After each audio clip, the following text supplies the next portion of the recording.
chickens with their heads cut off.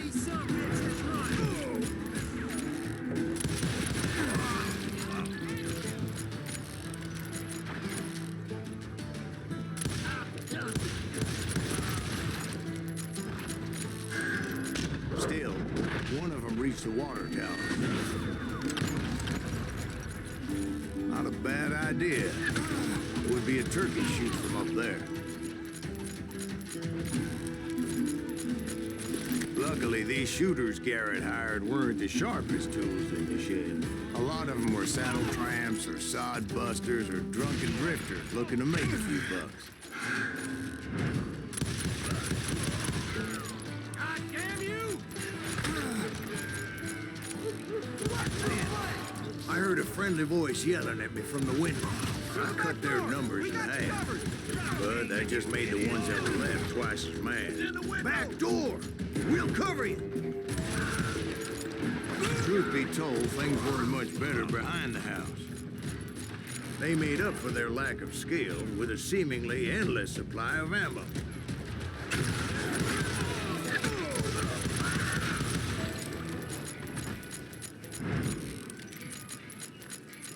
It was a bit of a slog, but I finally fought my way around the back of the house. And like that, I was inside, none the worse for wear. I passed Dirty Dave, and upstairs I found Billy and Charlie Bolden. Rat in a trap.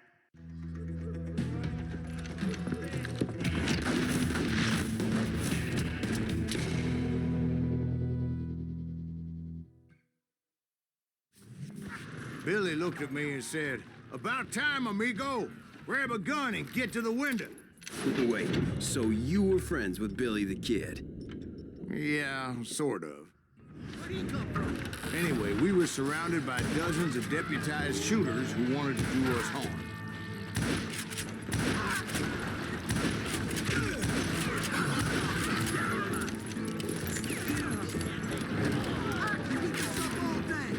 I'm telling you, Garrett's men were dropping like flies, but they just kept on coming.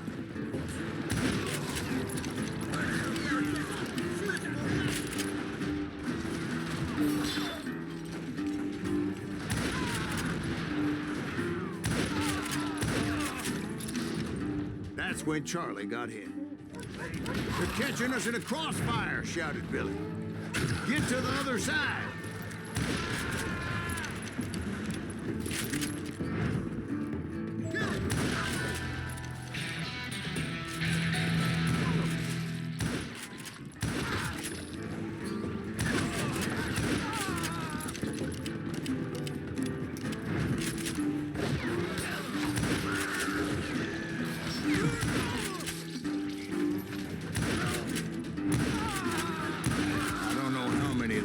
Suckers I personally put down, but it was pretty clear, even to Billy, that maybe discretion was the better part of valor. What's that mean? It means that it was time to cut and run. "They got a Gatling," Billy shouted. "Get the horses and bring them round back. I'll draw their attention."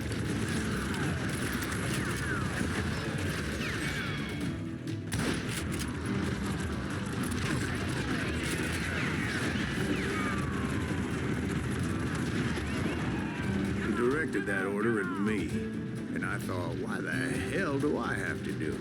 But I went anyway. Dumbass that I was back then.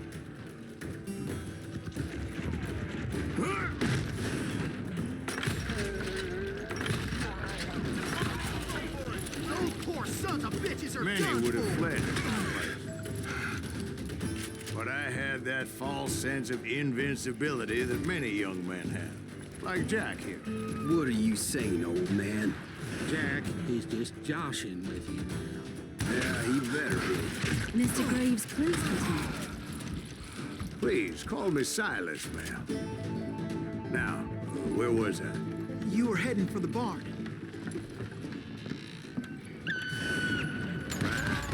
Making my way past the passel of fallen foes. Sounds like Garrett hired a whole regiment of hired guns.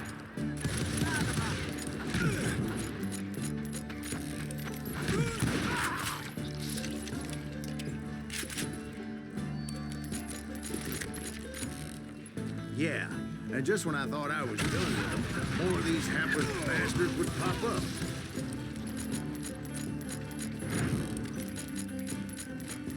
Finally, I had the stables within my reach.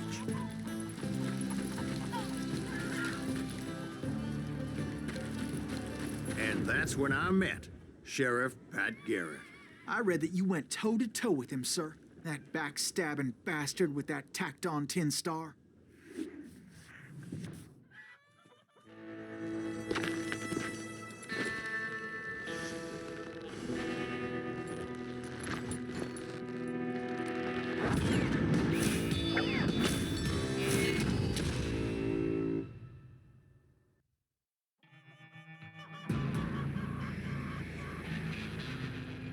You challenged him to a showdown. You read that in a dime novel? It said he showed no fear as he took your measure with eyes like a rattlesnake.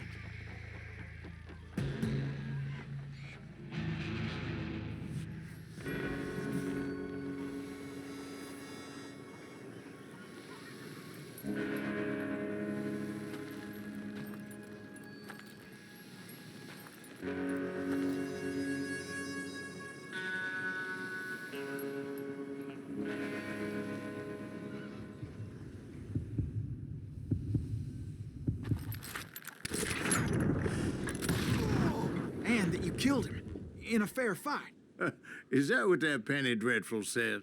No, boy. That ain't what I meant when I said I met Pat Garrett. So let me start again. I finally reached those damn stables.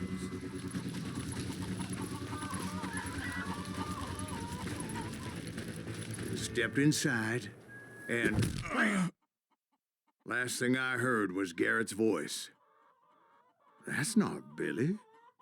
And go on, how did it end? And, boy, that was just the beginning.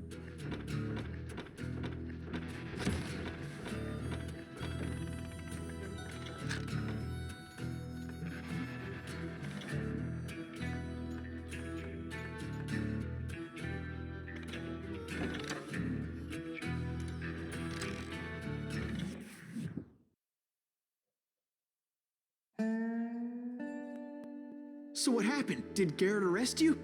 Yeah, after I came to, the bastard had clocked me with his Colt.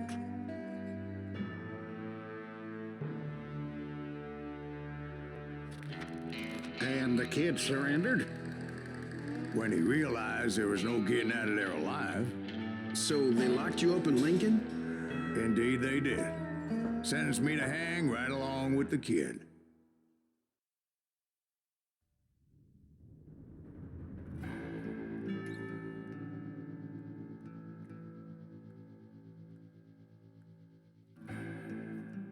It's important to know that I was only riding with Billy so I could find the bastard I was after.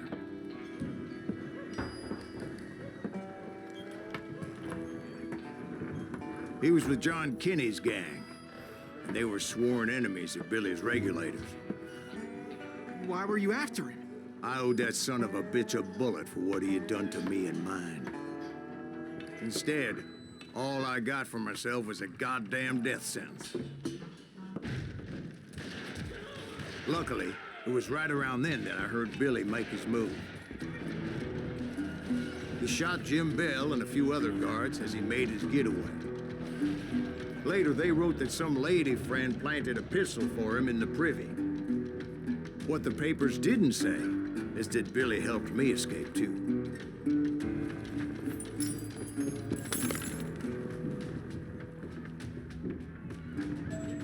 My first order of business was finding a firearm.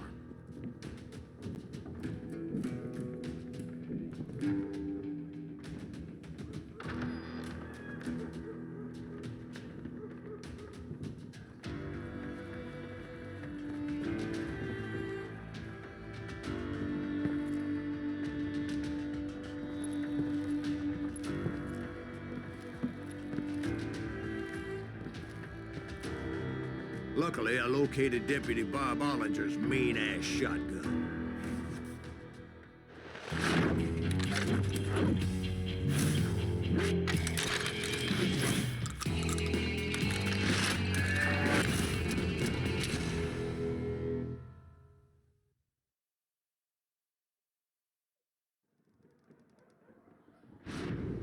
I saw Billy through the window, and he yelled that I should take to the rooftops to make my escape. So I did. Anybody see Billy? Hell yeah. That scatter gun was like a double-barreled howitzer. It could blow a man clear off his feet. You hardly had to aim the damn thing. The kids escaped raised a huge ruckus.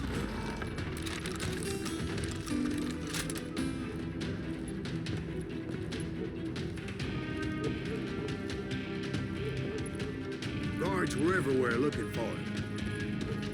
Can't let that kid get away.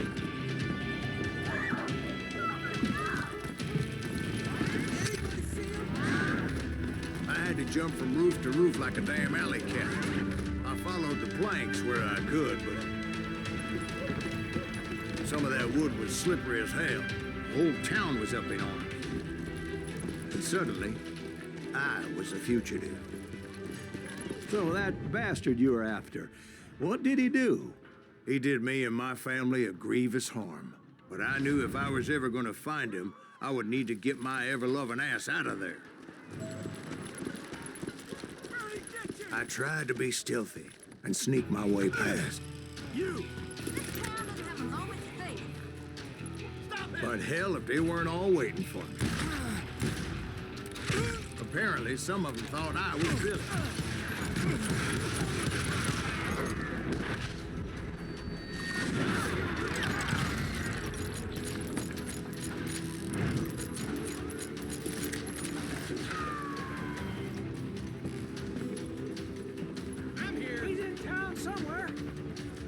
See, me and the kid shared a certain similarity in build and coloring. I was just glad I had Deputy Bob's mean-ass shotgun. Get the windows, lock the door! Hurry, get you!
So much lead was whizzing by my head, it was like everyone in Lincoln wanted to put me in the ground. I knew I needed to find a horse. Though I never did have a great fondness for those four-legged grass eaters. Smelly, sweaty, ungrateful beasts. We prize them too high, if you ask me.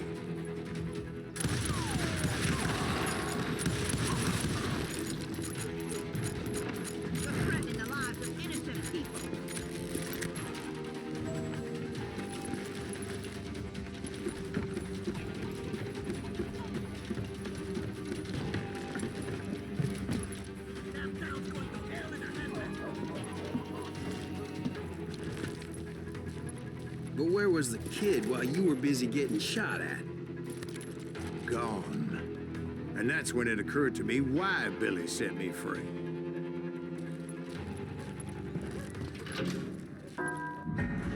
Hurry in!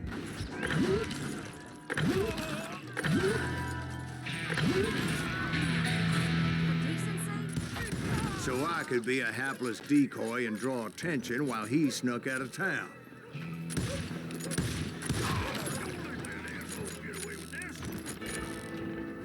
Boy, you are I knew if I made it out of there in one piece, no one would put a price on my head. Because everybody in Lincoln would be dead? No, because they all thought I was Billy, and all that blame would fall on him. Meanwhile, Deputy Bob Ollinger was organizing a posse to put me down. He was already a mean son of a bitch, but he was doubly pissed that I stole his mean-ass shotgun. Anyway, it was me or them, and the only way forward led me straight to perdition. But the cards were dealt, and I had no choice but to play them.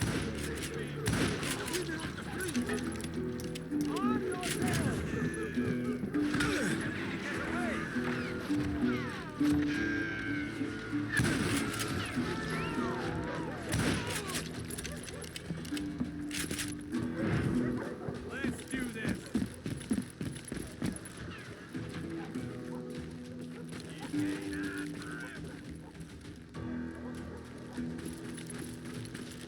Don't let him get away.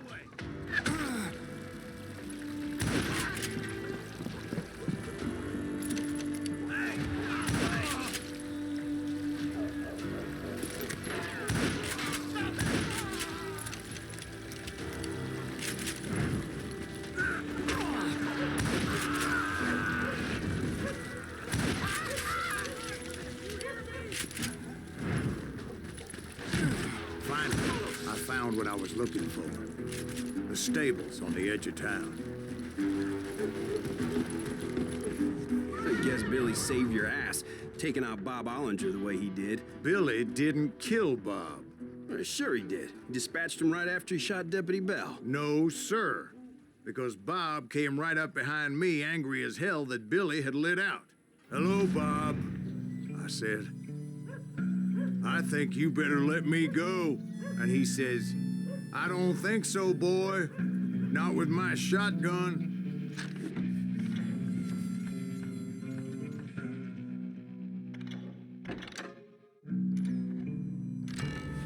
He intended to kill me, and I knew I had no choice but to defend myself. So we stood there in the middle of the street, eyeball to eyeball.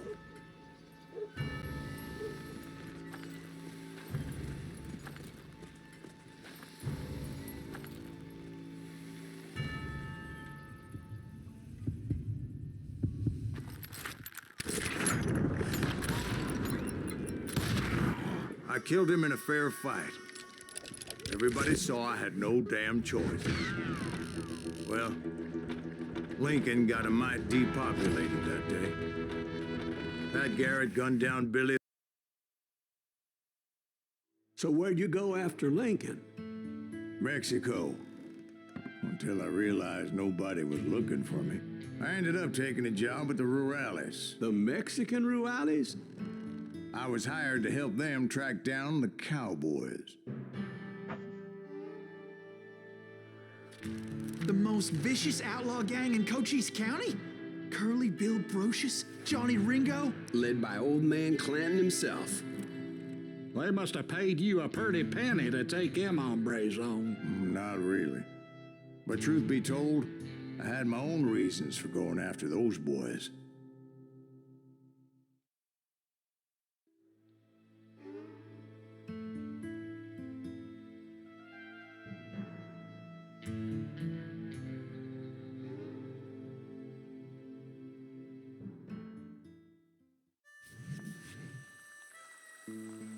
So was the bastard you were after now riding with the cowboys?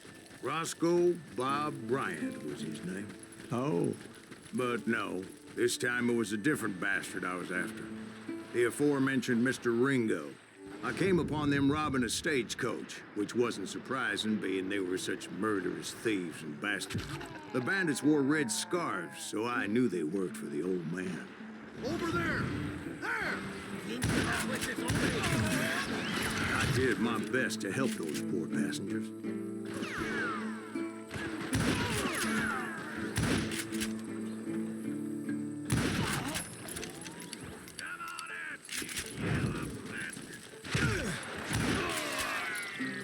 Moments later, the attackers were dead, and I checked the stagecoach to see how many passengers were still breathing. None. It was then I wondered if the rocks weren't hiding more bandits. Was that all of them? Or did I just hit the rear guard? I quickly got my answer. They attacked from on high like Apaches often did. They were fearing great numbers from above and rained down lead on their hapless enemies' heads. Making use of the high ground and whatever else they had. Yep, the Apaches always appeared out of nowhere, and there never seemed to be an end to them.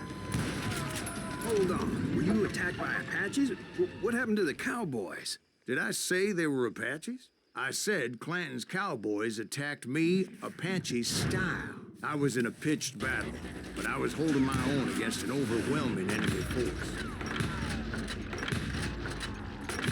See, at the time, I was still pretty green, but often blunder into regrettable situations. But I just kept shooting at anything I could see up in those damn rocks.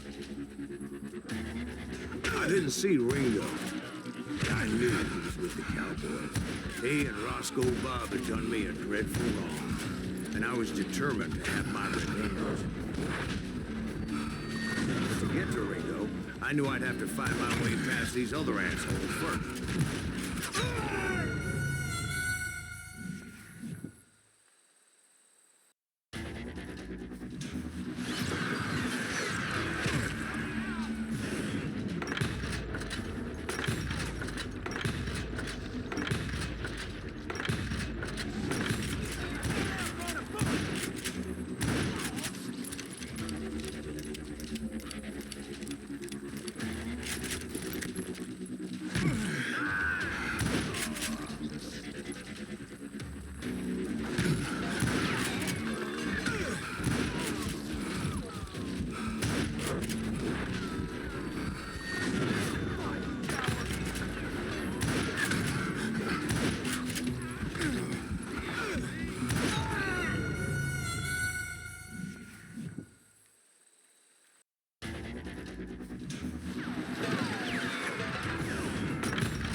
Unfortunately, I was running out of ammo. Another perfect example of my relative inexperience as a hunter of men.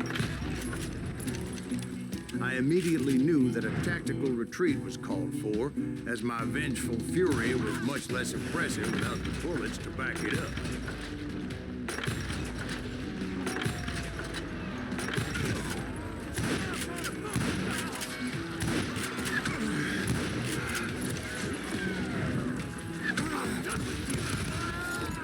Finally, they managed to corner me. Trapped as I was, the odds of my survival seemed pretty slim.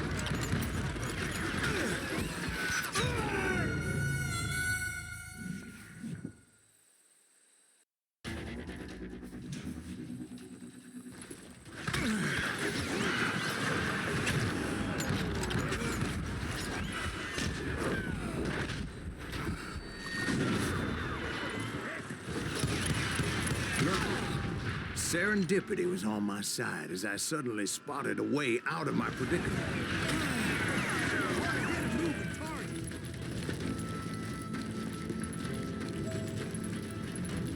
I ran ahead as if the devil himself was after me.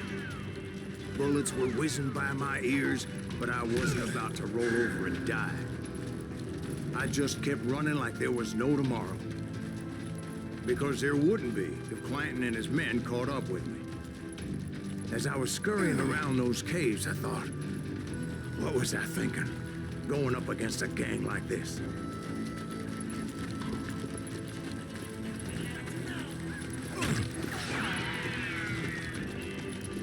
I just kept running, not knowing where the hell I was going. And that's when something miraculous happened. Like manna from heaven, I found the desiccated remains of what looked like an Apache warrior.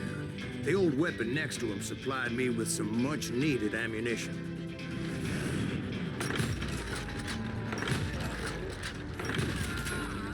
Bat Masterson once told me it was more important to be lucky than good, and he would know.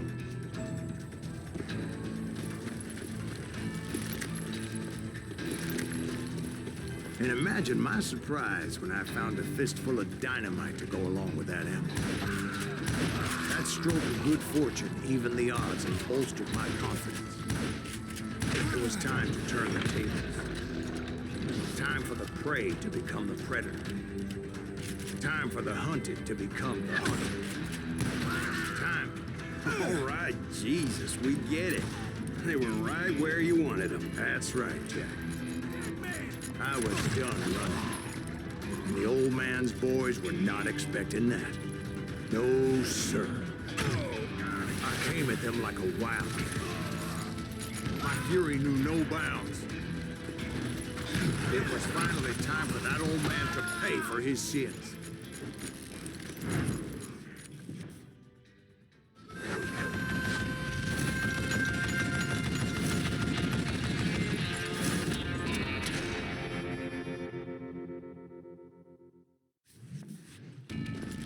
I yelled out at the top of my lungs, "Clanton, I'm coming for you!" A little stealth might have made more sense, to be perfectly honest. Because that old fool had a Gatling gun and enough bullets to last him till kingdom come. But I knew I could not let that deter me. Not if I was to find and kill Ringo. I needed to get that old man off that gun. Damn, I gotta reload.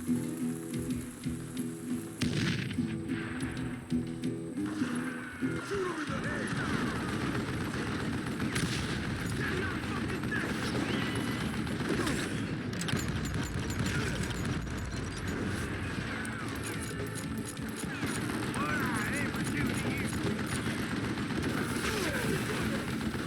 Most everyone thought it was the Ruales who had come up against him in Guadalupe Canyon, but it was just me. Don't let that son of a bitch get away with that. Waste the goddamn bullet.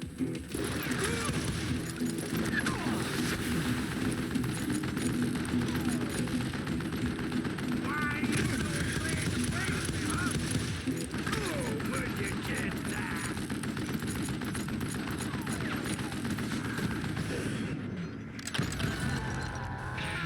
Apparently, one of the cowboys made it out of there alive and told Ike and Billy Clanton that it wasn't a Mexican who took their father's life that day.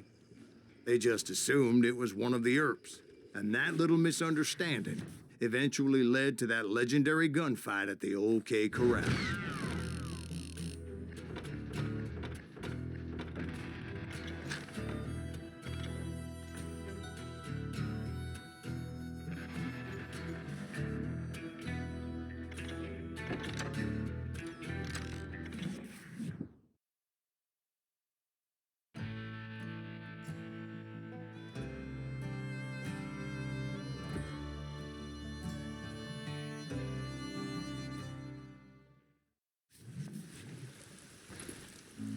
A few weeks after that dust-up at the OK Corral, I was still after Johnny Ringo. I had tracked him and the cowboys to their hideout at a sawmill, and they were loaded for bear. So, what exactly did Johnny Ringo do to piss you off? Well, him and that other bastard. Roscoe Bob Bright? Yep. They both deserve to die, and I promise I'll tell you why. First, I need to tell you about the Cowboys' new boss, Curly Bill Brocious. Earp's coming! Get ready, boys. Curly Bill took charge of the Cowboys upon the old man's demise, and after that gunfight at the OK Corral, the Clantons wanted revenge.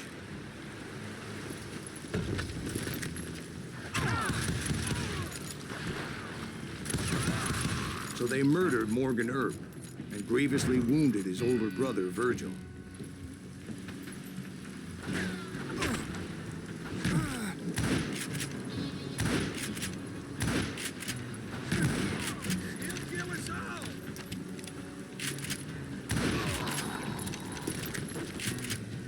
Is that one of Wyatt's boys?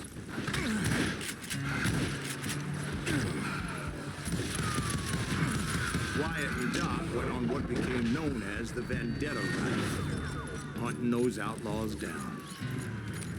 So when I showed up, that's who they thought I was.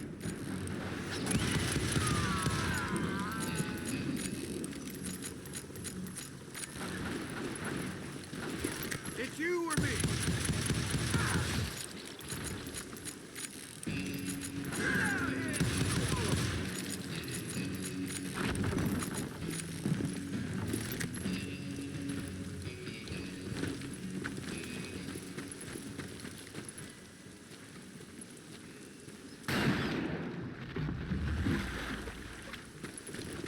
There were killers around every corner, all wearing red bandanas.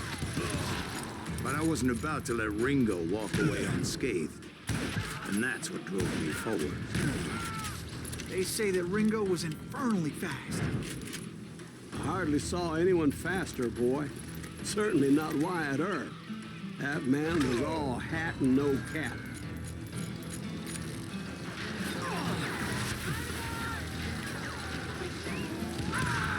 Earp wasn't much of a match for him, but Doc Holliday might have taken him. That Lunger should have kept his nose out of it. They never charged anyone for the murder of Morgan Earp. But everybody knew that Curly shot him in the back. That was common knowledge. Yeah, maybe so. But Ringo had nothing to do with it. He was just being loyal to a friend. Is that what you call it? Being loyal. Well, to get to that loyal friend, I had to pass by some buzzsaws as big as a man. Excuse me, sir. I have a question. What's that, Dwight? After old man Clanton died, why didn't his son take over the Cowboys? Because Ike Clanton was dumber than a box of rocks and a yellow belly to boot.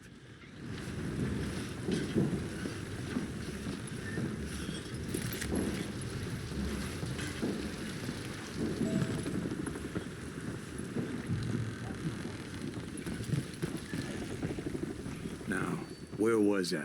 Taking down the entire cowboy gang single-handed. Indeed I was, Jack.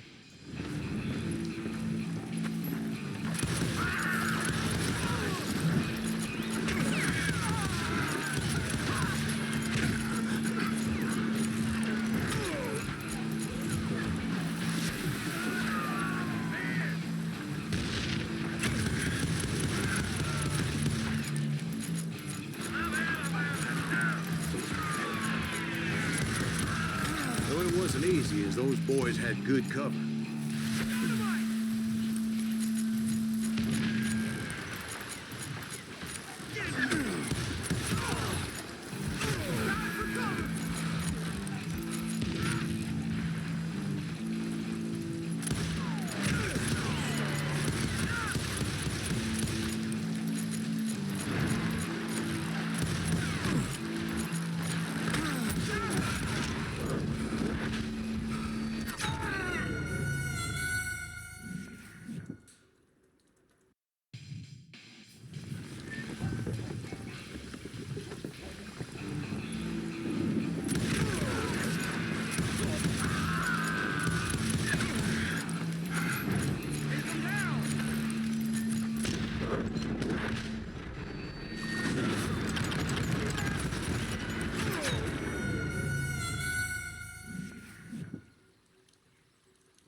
There were carts everywhere, piles of lumber, and God knows what else for people to hide behind. That really was one hell of a sawmill. Quite an impressive operation.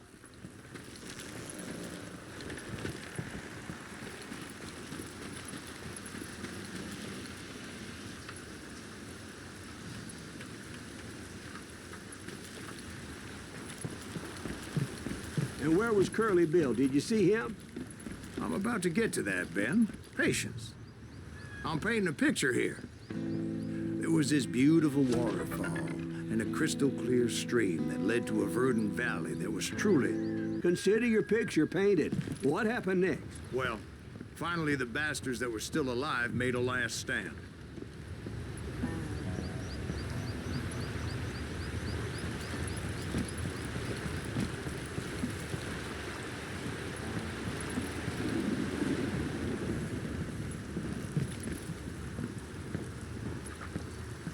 Curly Bill, Johnny Ringo, and his compadres took off into the lumber yard, and I followed after.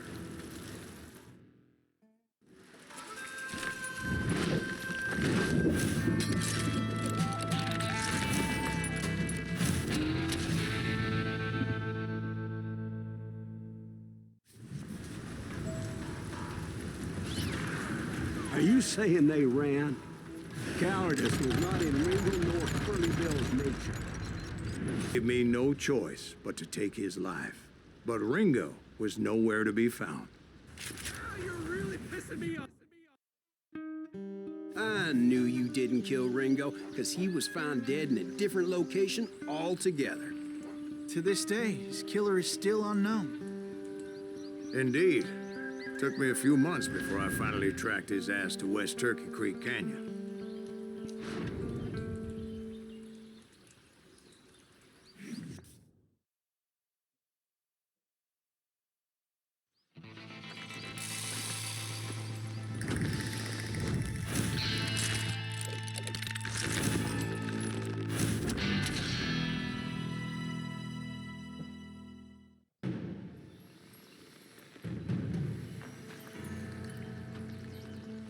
That's incredible, sir.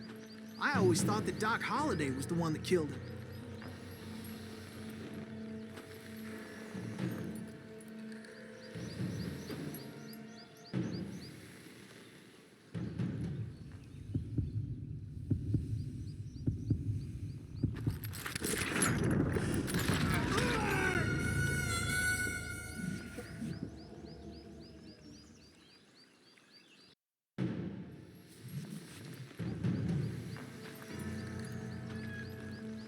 That's incredible, sir.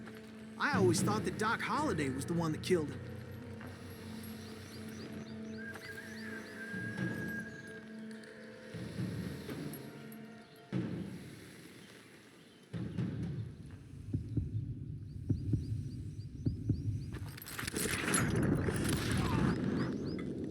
Sorry I had to ruin the legend for you, boy.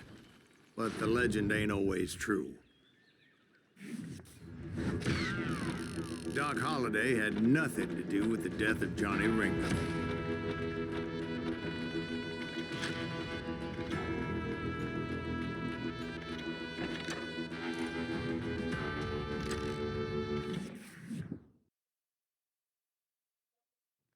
I was paid a healthy bounty for Ringo and Curly Bill, and realized there was real money to be made. That's why I went after Henry Plummer.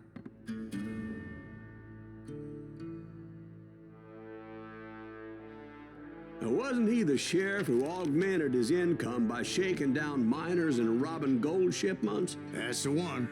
Oh, yeah, I remember him. He ran that gang of thieving outlaws called the Innocents. So it's true that you went toe-to-toe with him? Indeed I did, son. Indeed I did. Brings me closer to the light.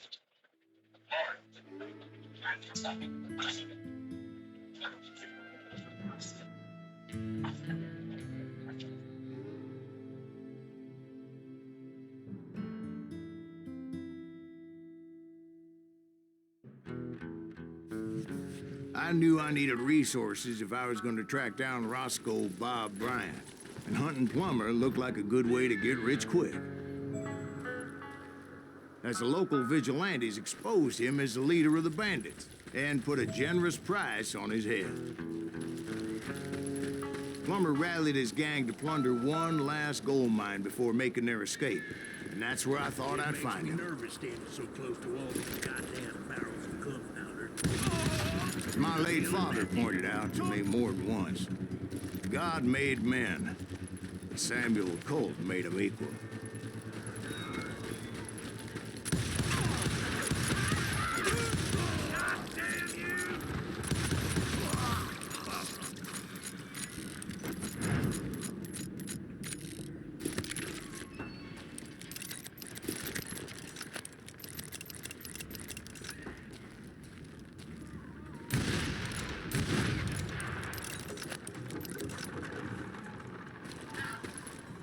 I knew that dynamite wasn't mine, so I decided the polite thing would be to return it. It was the biggest gold rush since Sutter's Mill in '48. Unfortunately, prospectors weren't the only ones drawn to those riches. There were thieves and killers, robbing travelers and hijacking gold shipments. Like those that ran with Plummer. Some were just regular folks I knew from town, drawn by greed and easy pickings. Charlie Crow, the blacksmith. Plummer had a lot of men on his payroll. A hell of a lot. That son of a bitch intended to protect the public with one hand while stealing them blind with the other. Of course, the rest were veterans of the Civil War. Stone-cold killers trained on the bloody fields of Shiloh and Antietam. He set up a defensive perimeter which I had no idea how to breach. Dangerous, desperate individuals. I was outnumbered and in way over my head, but I was too damn stubborn and stupid to realize it. They must have thought I was touched. I thought I was some kind of hero. I finally made it past and headed on to meet my destiny. But first, I had something I needed to figure out. I had a few ideas on how to get in.